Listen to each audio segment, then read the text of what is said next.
Okay, so one of the apps that I use a lot during the whole entire post and everything that I do on social media is called Spark Post.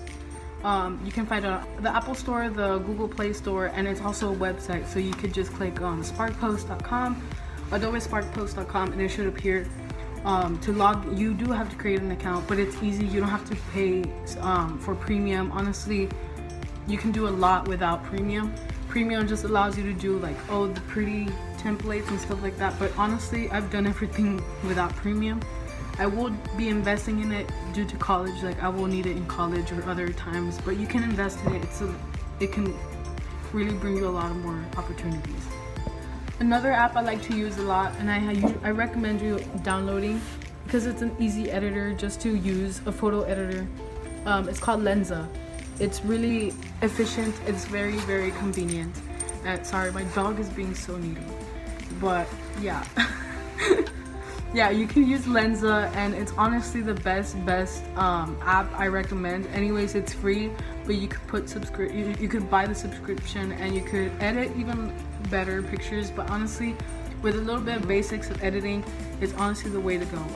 What I do in some pictures, for example, whenever I take a portrait of someone, for the upperclassmen of the week, for example, that's a really big one. I use it just to edit the background because there's sometimes where it's like the person and then in the background it's so busy. I just click the picture, click auto adjust, and it will blur the background for me.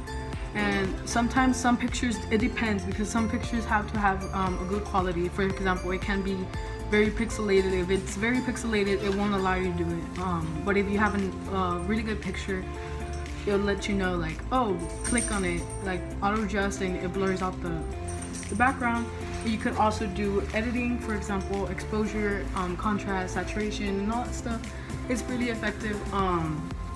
Really recommend it. And honestly, to upload pictures, if you download it, it's on Apple Store, the Google Play Store. It's not a website, which I really hate, because sometimes you're in a rush to do it on a laptop or somewhere and it's not there. You have to do it on your phone. But when you're on the go, for example, on the game days or anything like that, you could just upload, plug into Spark Post, and that's it. I mean, it's very, very, very easy to use. Again, once you download the app, it has a tutorial on it. That's one thing I liked about it. And you don't have to buy a subscription right away. You could just click it and then open it, and it'll allow you to do things automatically. And you could upload pictures from your camera roll to the library there that they have.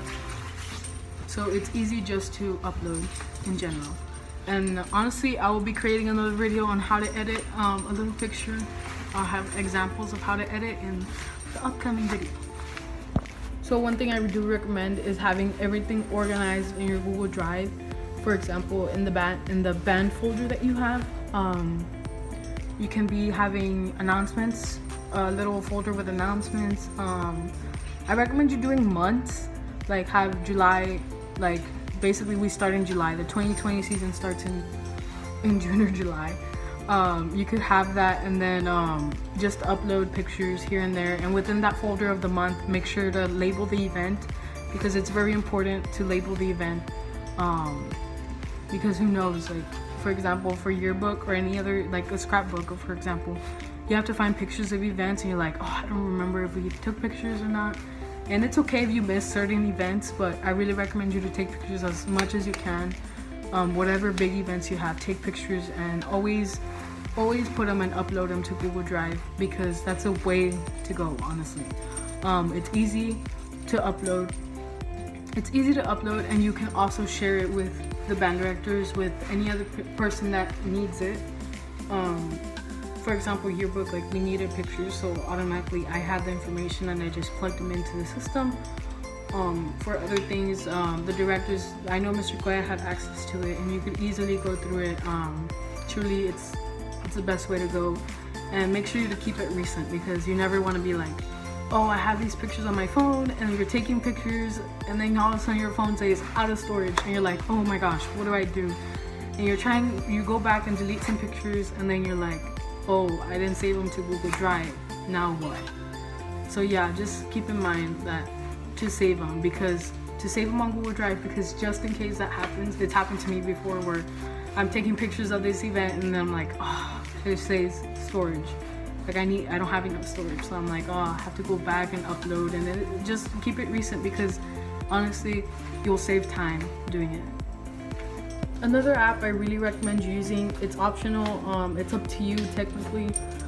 I trust it in a way because no one else has access to my account, but I use Google Photos. I know it's very controversial and everything, and people are like, oh no, don't trust it, but I don't trust the iCloud either.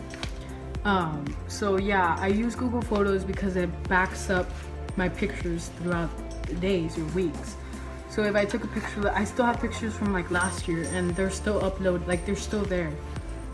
Sometimes you will have to click on your photos, and if you go to your photos and you're like, oh, I have to back it up, you actually have to back up some pictures by hand by clicking and everything, but usually it does it automatically. That's one of the bugs that they have, is that it doesn't upload some pictures. You will have to go manually, but they're trying to fix that.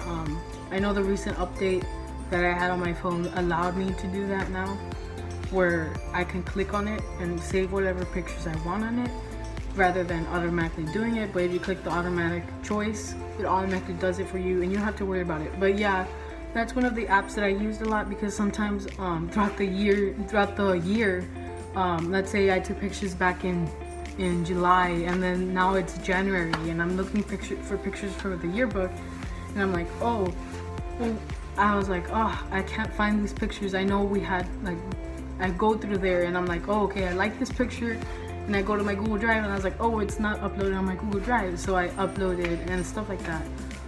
Whenever you're taking pictures, it will save, but sometimes it will take a while, so you actually have to go back and check, like I said. But it's honestly a good app to use. Just sign in with your email. I really recommend you using the email that you have on your phone, whatever email you're using on your phone, because it works. You could also do another email. For example, create your school email. You can upload pictures through there, but usually your school email blocks it because the school doesn't approve it. But I really recommend you using your own personal email, just that in case you have a problem, you just log in automatically and it saves it there, and it's very efficient, very time saving. Lastly, of course, you'll be using Instagram, Twitter, Facebook. Well, usually for the historian or anyone in charge of it, like I was in charge of it, I used Instagram, Twitter, and I used the Band app just to let the kids know of any other events that we're gonna have, or anything like that. It's a quick, efficient way to let them know. You could organize events, you could schedule their events in the calendar, and they could sync it up to their calendar. It's easy to use. You can even involve the band directors in it, and they have access to it. I mean, it's a very efficient app that you can use. The WhatsApp just for communication purposes, but the main three ones that I used a lot was Instagram, Twitter, and the Band app. Those are my favorite apps to use, very efficient, and again, the passwords and everything will be given to the band directors, and they will have access to it, as well as many other things in it. And there you go. Hope you enjoyed this little tutorial, and see you in the next one.